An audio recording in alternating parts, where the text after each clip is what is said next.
between her and Ilhan, Omar. Donald Trump oo Xasan Sheikh Maxamuud u sheegay in maadaama Soomaaliya u sii socdo Ilhan Umarna hore u sii wado. Trump marka ma fiyo dadka qaar Trump inuu fiyo yahay umaleeyaan waa madaxweynihii ugu horeeyay oo haweeney uga dacwoodo wadan ay jinsiyad ahaan isu jeedo wuxuu dhahay xashiiqo iga qabsay Ilhan Umar iga qabsay way dhibtay iga qabsay way caysay yaa nin waana waa Trump dhinaca kale wafdiga Soomaaliya ku metelaya qaramada midoobay ayaa fadhi ka kacay oo uga baxay hoolka Ra'iisul Wasaaraha Yuhuudda markuu soo istaagay waa ku amaanaya. Please order in the hall and please be seated.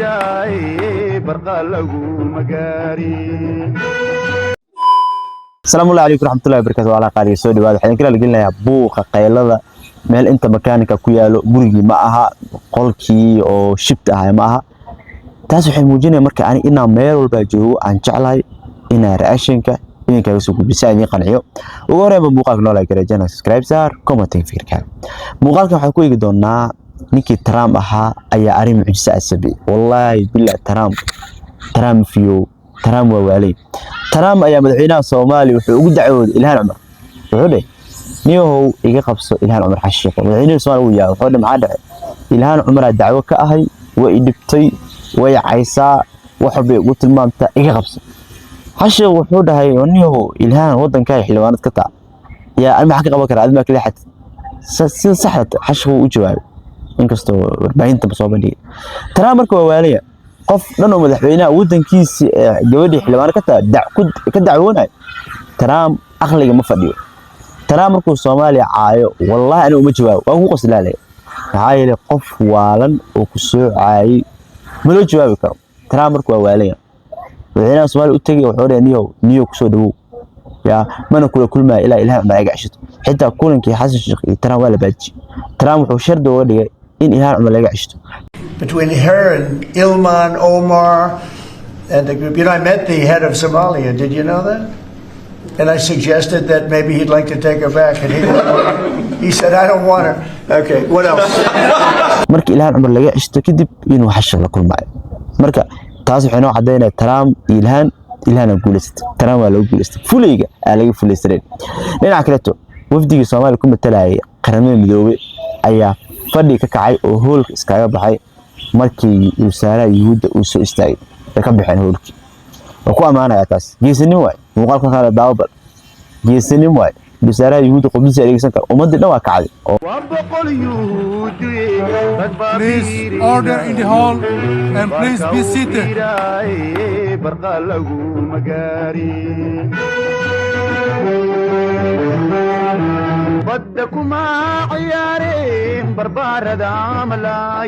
ضميرك لها أنا راح أكعن مركا دولة الصومالية مركا نقول أمانة مرة بعد الشيء أو بعد إلى دعوة إمك دعوة وكجد بترام وكدعونا قفت إلهان عمر وتبدي بالعيان الصومالي وكجدي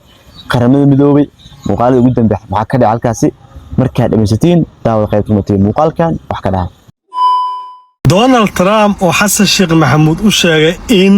maadaama Soomaaliya u sii socdo Ilhan Umarna hore u sii wado oday Ilhan Umar ka soo horbooday oo gabadha naga sii wado yiri bax qaado Xasan Sheikh Maxamuudna waa iga diido yiri I met the head of Somalia. Did you know that? And I suggested that he take her back. He said, I don't want her. Okay, what else? You want to... warlibaaxadan yar Soomaaliyeed odagii cunaha u gashay cunaha u gashay inuu calaacalo oo qeeliyo oo buuq u taagan yahay ninka maadaama Soomaaliya oo isku daansaday Ilhan Umar waxaan leenahay ninka waxa waa saxuna u kilkiloosaah laad ku sii qabalaad qeyr badan Ilhan Umar madaxweynaha Mareykanka Donald Trump caadi ay u wal rabtaa ayada ayuu ugu necab yahay dhammaan dadka Mareykanka ah sababtuna waxa ay tahay mar kasta iyo meel kasta waa ku caynaya oo afkiisa kama bixiyo waana qasab inuu ayada ku soo daro موضوع كستا أو كهدليو أسبوع كهر أي أهيد مركو عيني إلهان عمر أو أولها وحي كإماتي ودن إبر أو بربرسن أو واحد نظام يسكجرين waxay rabtaa in anaga nabarto sidii aan dawladdeena ku horumarin lahayd oo waliba uu lahaa Soomaaliya ma dawlad jirta do they have president madaxweyne ma leeyihiin yacni uu sidaas oo dhan u inkirayay dadka Soomaaliyeed isagoo ka dhex arkaya kaliya Ilhan Cumar inay ka soo jeedo hadda markii uu soo dhamaaday shirkii golaha loo dhan yahay ee qaramada midoobay isagoo dhex fadhiya oo ku sugan aqalka cad oo ay ku hareeraysan yihiin siyaasiyiin badan oo Mareykan ah ayaa waxa uu bilaabay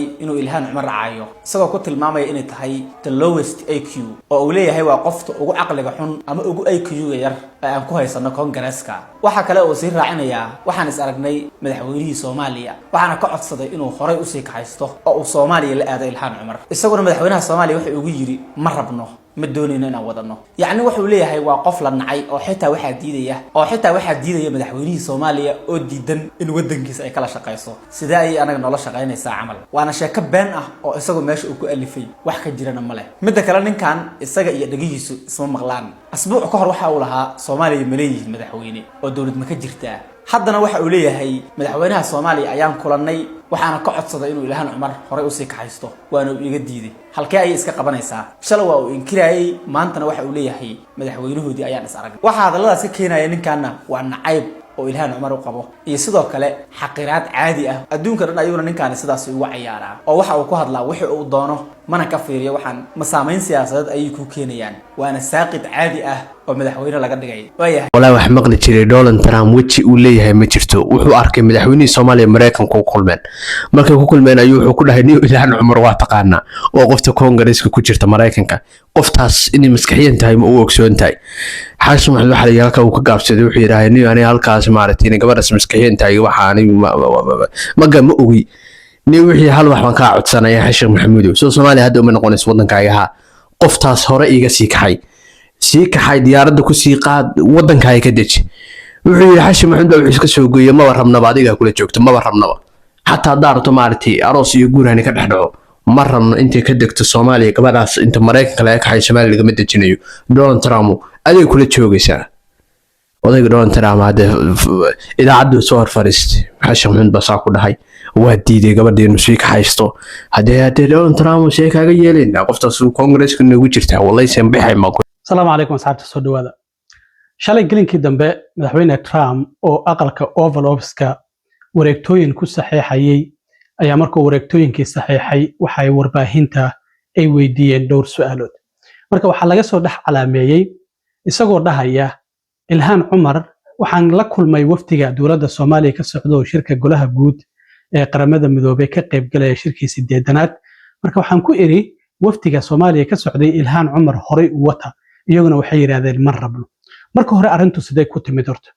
Trump waxaan ognahay waa nin iska faan jecel inta badanna in loo qoslo loo sacbiyo iska jecel marka su'aasha Ilhan ba kuma saabsanayn Ilhan waa tii todobaadkii hadda horay u traininkan aniga ayuu ugu waalan yahay afartiisii sano hore ayaan u maleynay oo kaliya inuu ugu waalnaa hadda qof kale uu dhibay inuu helo la u maleeyay aniga iga gudbay laakiin wali sidii uu macnaha ii dhibaya marka Trump waxa la weydiiyay su'aal ku saabsaneed xildhibaanad kale oo iyaduna da'yar oo ku jirta Congress-ka gaar ahaan aqalka wakiilada oo Texas laga soo doorto la yiraahdo Jasmine Crockett Trump ayay iyaduna si aad ah u cambaaraysa marka su'aal iyada ku saabsan ayaa la weydiiyay markaas kadib asoo jawaabtii inta bilaabay aan dhamaynin oo wuxuu horta by the way ma ogtihiin inaan la kulmay waftiga Soomaaliya ka socdo aan ku iri Ilhan Cumar horay u sii wata iyaguna ay naga diideen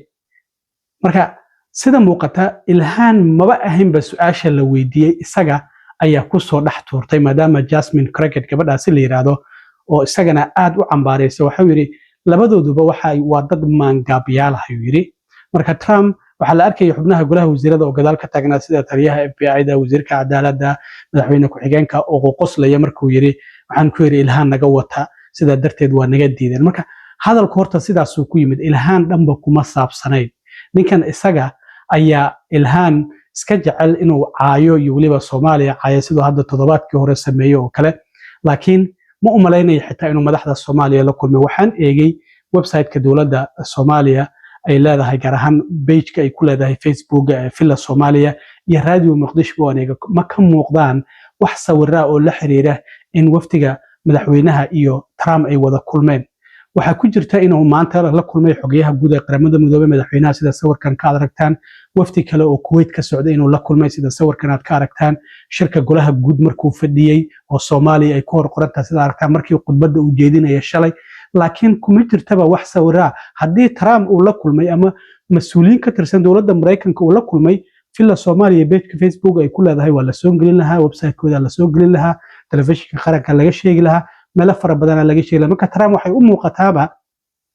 inuu arrintan isagu iska sameystay oo xitaa uusan la kulminba waftiga uu madaxweynaha Soomaaliya Xasan Sheikh hogaaminayo ee shirka golaha guud inuu New York u yimid inay ka qayb galaan marka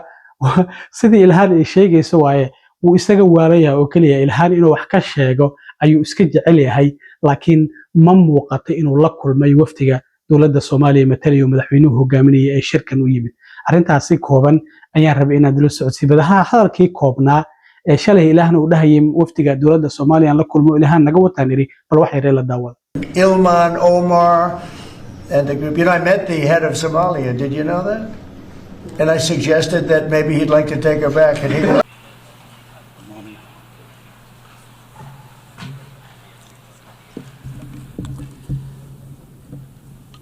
Bismillah ar-Rahman ar-Rahim. Your Excellency, Antonio Guterres, the UN Secretary General, Your Excellencies, Heads of States and Governments, ladies and gentlemen, it's a great honor and privilege to address the 80th UN General Assembly today at a time when our world is at a critical juncture. The UN was founded on the principles of advancing peace, security and development and progress globally after the destruction of the Second World War. The UN is the embodiment of our common aspiration for a global governance anchored in international law, fairness, and equality. 8 years on, since the first UN General Assembly,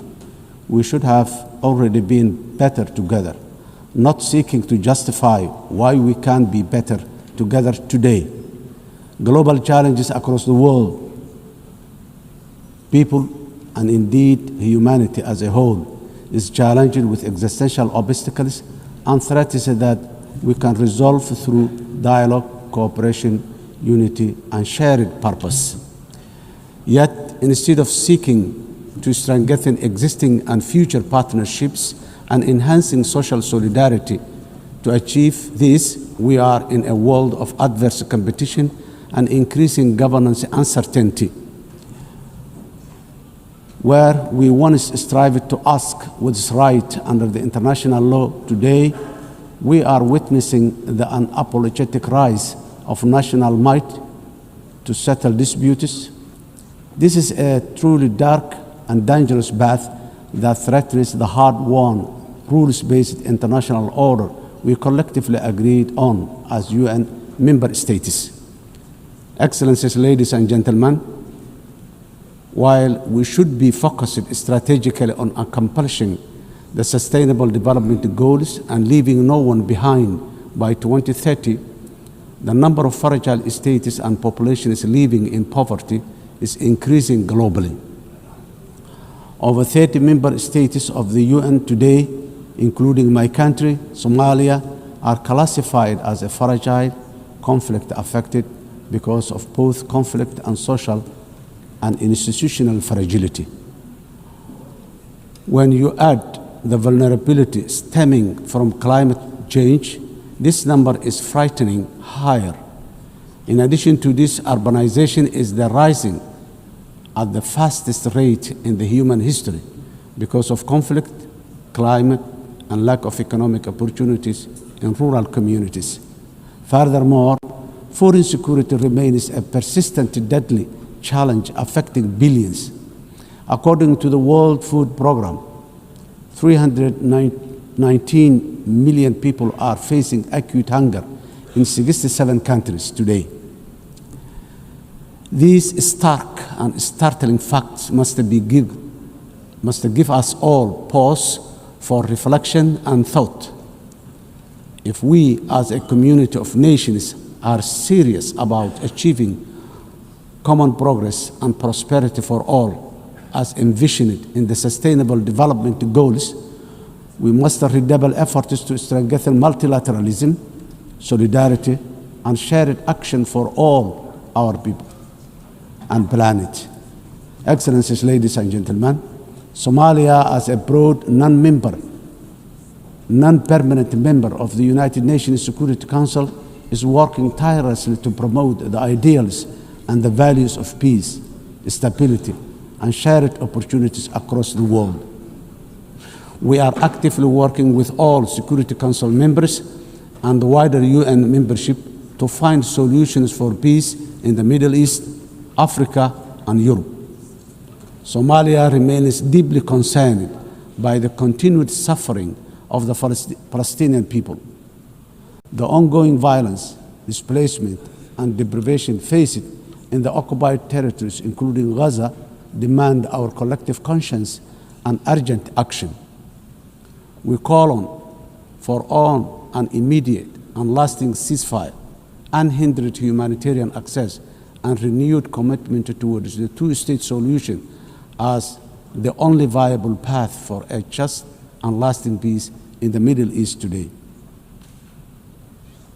Somalia Security Council, Excellencies, ladies and gentlemen, Somalia is a unique history of decisively transitioning from conflict to a brighter socio-economic and political and security future. Starting from 2012 is the history of a real national effort supported by truly committed international partners, many of whom are represented in this room today. In fact, Somalia is an evidence that multilateralism and global solidarity can make the world a better, safer, and progressive place. This lived experience is our own government's inspiration for a determinedly working for a more just, peaceful, and progressive world within the UN Security Council during our membership, because we know that we are truly better together. When we all work in unison at home, we are bravely fighting the last remaining pockets of international terrorism while building a strong and sustainable national security architecture. We are working closely with all our valuable international partners in defeating the violence, extremism, ideology, falsehoods, and illicit financial systems that facilitate global terrorism. As a result of our efforts in Somalia, our people and citizens across the world are safe today. Of course, while we remain grateful for all international support to combat terrorism, I strongly commend the unwavering commitment and courage of Somali security forces and the local community defense forces for their sacrifices, resilience, and success against Al-Shabaab and ISIS, the two most dangerous terror organizations in the world today. This will continue until we achieve complete victory and harmony in our country, our region, our continent, and the wider world. We must never give in to cowardly terrorists. Excellencies, ladies and gentlemen, our government has embarked on a historic journey to undertake universal suffrage elections in Somalia for the first time in 57 years. Somalia was Africa's first democratic nation in the 1960s, and we are proudly returning to that path of inclusive governance once again. Today, our national election registration process is ongoing, and more than 40 independent political associations have registered to participate in the upcoming elections. Our national experience is that nothing is better than a people-centered, a people-led, guided by the rule of law to build a unified and prosperous nation in our country. Financing development, the sustainable development goals are the blueprint for achieving dignity, justice, and equality through real investment in human capital, job creation, and social protection for the most vulnerable in all our communities. However, it was very clear from the fourth financing for development conference in Seville earlier this year that the financing gap between our ambitions and the reality are very far apart. wafdigii Soomaaliya ee qaramada midoobay oo uu hogaaminayay madaxweyne Xasan Sheekh Maxamuud ayaa fadhiga uga istaagay dhiigyacabkii weynaa ee Yuhuudda hogaaminayay ummadda muslimiinta ee reer Falastiinna baabah ka dhigay mar allaale iyo markii uu soo istaagay stage-ka oo ugu talagalay in uu khudbadiisa halkaa ka jeediyo ayaa wafdigii Soomaaliya halkaa iskaga istaageen kana dareereen arrinkan ayaa waxaa lagu tilmaamay in uu yahay hiilo dhab ah oo loo muujiyay ummadda reer Falastiin madaxweyne Xasan Sheekh Maxamuud iyo wafdigiisa ayaa ummadaha muslimiinta ay ku ammaanayaan sidii ay ula dhaqmeen dhiigyacabka weyn ee Yuhuudda hogaamiya arrintan ayaana lagu tilmaamay in ay tahay hiil weyn oo loo galay ummadda reer Falastiin arrinkan ayaa muujinaya qabkii iyo dhiiranaantii lagu yaqaanay ummadda Soomaaliyeed waxaana halkaa ka muuqatay in dawladnimada Soomaaliyeed ay soo muuqatay oo ay marayso heer madaxda Soomaaliyeed ay dhahayso waxaas waan diidnay daawade adiga sidee u aragtaa arrintan commentiga nagula wadaag hadday tahay markii ugu horreysay soo booqato waxaa kaa codsanaya inaad follow soo tiraa muuqaalkana meel dheer gaarsiisaan